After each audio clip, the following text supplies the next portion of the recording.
आज हम बात करेंगे कि दो बिंदुओं के बीच स्थित किसी अन्य बिंदु का निर्देशांक दैट इज उसका कोऑर्डिनेट क्या होता है। तो इसके लिए मान ले कि हमारे पास दो बिंदु P तथा Q दिया है तथा इनके बीच में स्थित एक अन्य बिंदु R दिया है जिसके कोऑर्डिनेट को हमें पता करना है। और साथ ही यह जो R पॉइंट है PQ सेगमेंट को इंटरनली किसी न किसी रेशियो में डिवाइड कर रहा है। मान ले कि ये जो P पॉइंट है इसका कोऑर्डिनेट दिया हुआ है x1 कॉमा ये y1 कॉमा ये z1 दिया हुआ है।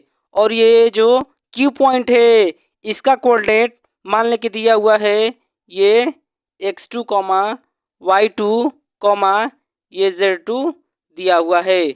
एंड ये जो R पॉइंट है जिसके कोऑर्डिनेट को हमें पता करना है और जिसका कोऑर्डिनेट है ये एक्स वाई और ये जेड है जिसके कोऑर्डिनेट को पता करना है। और मान लें कि ये जो आर पॉइंट है ये जो पी क्यू सेगमेंट है इसको यह m1 रेशियो m2 में डिवाइड कर रहा है। पी पॉइंट से ये जो एक्स वाई प्लेन है इस पर एक परपेंडिकुलर हम इस प्रकार से ड्रॉ करते हैं एक्स वाई प्लेन पर।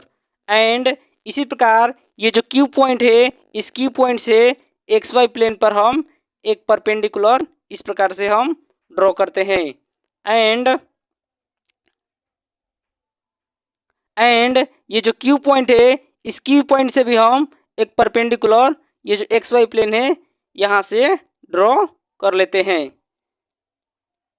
P से खींचा गया परपेंडिकुलर मान ले कि यह M पॉइंट पर कट करता है और ये R से खींचा गया परपेंडिकुलर L पर कट करता है और Q से खींचा गया पॉइंट ये जो है N पर कट करता है। M को हम N से मिला देते हैं। सो M को हम यहाँ पर N से मिला दे रहे हैं। अब हम क्या करते हैं ये जो R पॉइंट है इससे हम एक लाइन इस प्रकार से ड्रॉ करते हैं। मान ले कि ये जो R पॉइंट है इससे एक लाइन हम ऐसे ड्रॉ कर रहे हैं।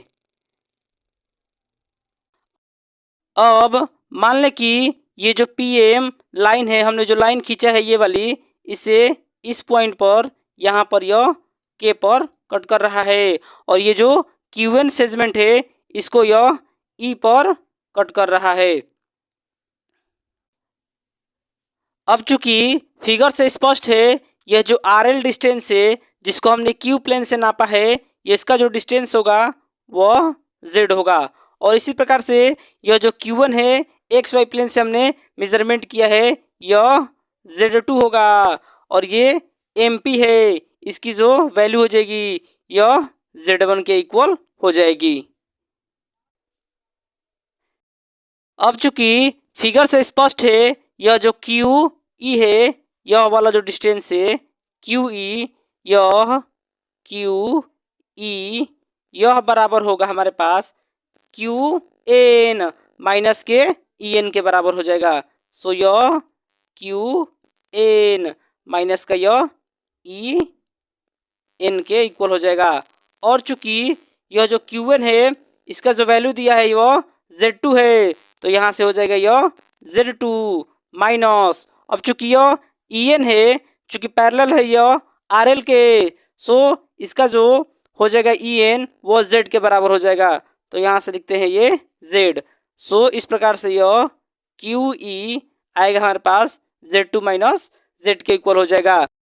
और इसी प्रकार से यह जो KP डिस्टेंस होगा यहाँ से ये KP उसे हम कुछ इस प्रकार से लिखते हैं कि यहाँ से जो ये लाइन है Z के इक्वल है तो यहाँ से ये Z और ये जो डिस्टेंस है Z1 वाला ये माइनस कर देते हैं ये Z1 तो यही हो जाएगा KP के बराबर। तो KP इक्वल टू हो जाएगा Z माइनस Z1। अब हम क्या करते हैं ये जो दो सिमिलर ट्रायंगल बन रहे हैं RKP और REQ इसे हम लेते हैं। सो इन सिमिलर ट्रायंगल्स जो हम लेते हैं ये RKP ये ट्रायंगल और एक हम ट्रायंगल यहाँ से ले रहे हैं ये REQ ये आर ई क्यू।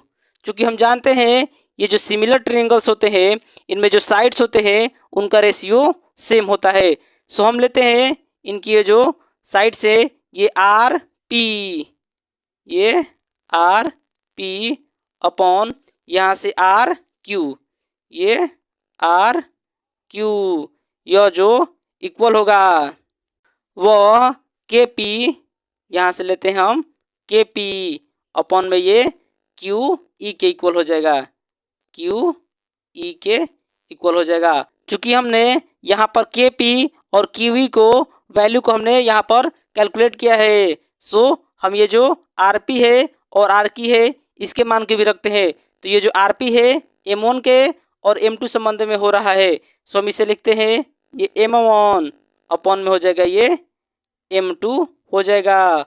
और ये जो KP है वो बराबर है Z माइनस Z1 के, और यह जो QE बराबर है वो बराबर Z2 माइनस के ये Z के बराबर है। अब हम इसमें सिंप्लीफाई करके यह जो Z वैल्यू है इसकी वैल्यू को हम कैलकुलेट करेंगे। अगर हम इसमें क्रॉस मल्टीप्लाई करेंगे तो हमारे पास कुछ इस प्रकार से यह बन जाएगा, M1 हो जाएगा Z2 माइनस का यह Z इक्वल हो जाएगा यह M2, इधर हो जाएगा Z माइनस यह Z1 हो जाएगा। M1 से इसमें मल्टीप्लाई करेंगे तो हो जाएगा यह M1 Z2 माइनस का यह M1 यह Z हो जाएगा, इक्वल हो जाएगा M2 से इसमें मल्टीप्लाई करेंगे सो जाएगा यह M2 Z माइनस का यह M2 और यह हो जाएगा Z1। सो हम इसमें क्या करते हैं, ये जो Z1 है उसको हम एक साइड लेकर आते हैं। सो इधर जाएगा ये हमारे पास हो जाएगा यह हो जाएगा M1 Z2 और यह इधर आएगा तो हो जाएगा यह प्लस यहाँ से यह M2 Z1 इक्वल हो जाएगा यह M2 Z, और ये जो माइनस का M1 Z है वो इस साइड आएगा तो ये प्लस हो जाएगा यह M1 Z। इसमें हम Z को कॉमन करते हैं और जो बाकी है इसे डिवाइड कर देते हैं, सो वही हो जाएगा हमारे पास Z की वैल्यू।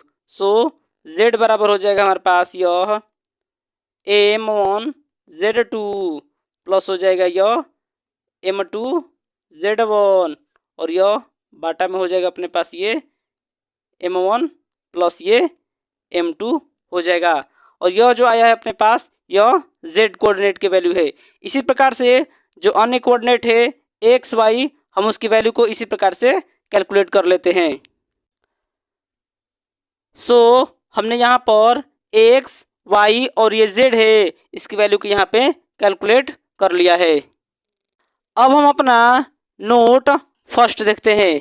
इसमें क्या कहता है कि हमें जो R पॉइंट है यह P और Q पॉइंट को एक्सटर्नली M1 रेशियो M2 में अगर डिवाइड कर रहा है तो ये जो R पॉइंट है इसके कोऑर्डिनेट क्या होंगे। सो इसके कोऑर्डिनेट को हमने यहाँ पर लिख दिया है, x इक्वल टू हो जाएगा M1 x2 minus M2 x1 upon में हो जाएगा ये M1 माइनस M2 हो जाएगा। नोट करें कि जो हमने इंटरनली के लिए फार्मूला डिराइव किया था उसमें इस जगह पर प्लस था और एक्सटर्नली में क्या हो जाएगा यह माइनस में चेंज हो जाएगा।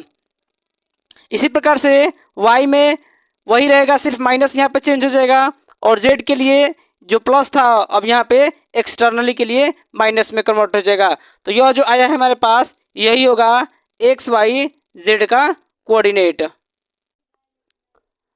अब हम अपना नोट सेकंड देखते हैं। इसमें क्या कहता है कि हमारे पास ये जो पी क्यू सेगमेंट है सो इसके बीच का जो पॉइंट आर होगा, मान लें कि ये जो आर है जिसका कोऑर्डिनेट एक्स वाई और ये जेड बन रहा है, बिल्कुल इसके मिड में है। सो इस पॉइंट आर का कोऑर्डिनेट हम देंगे x equal to x1 plus x2 बटा में 2, ये y equal to y1 plus y2 बटा में 2 और z इक्वल टू हो जाएगा z1 प्लस z2 बटा में 2। चूंकि आप सोचेंगे कि यह फार्मूला कहाँ से आया है, सो हमने एक फार्मूला पढ़ा था प्रीवियस अभी क्या कि x इक्वल टू होता है हमारे पास ये m1 x2 प्लस ये m2 अपॉन में ये होता है m1 प्लस ये m2 होता है। अब चूंकि मान लें कि यह जो r पॉइंट है बिल्कुल PQ के एकदम मिड में आ रहा है, सो इस केस में क्या हो जाएगा, जो हमारे पास m1 संबंधे m2 का ये जो रेशियो है यह इक्वल हो जाएगा बीच में आने की वजह से एक संबंधे 1, और इस वजह से हम m1 की वैल्यू 1 और m2 की वैल्यू 1 रखेंगे। सो यहाँ से आ जाएगा दैट सिंप्लाई यह x इक्वल टू हो जाएगा x1 प्लस x2 बटा में ये 2 हो जाएगा। इसी प्रकार से y और z की वैल्यू को हम कैलकुलेट कर सकते हैं।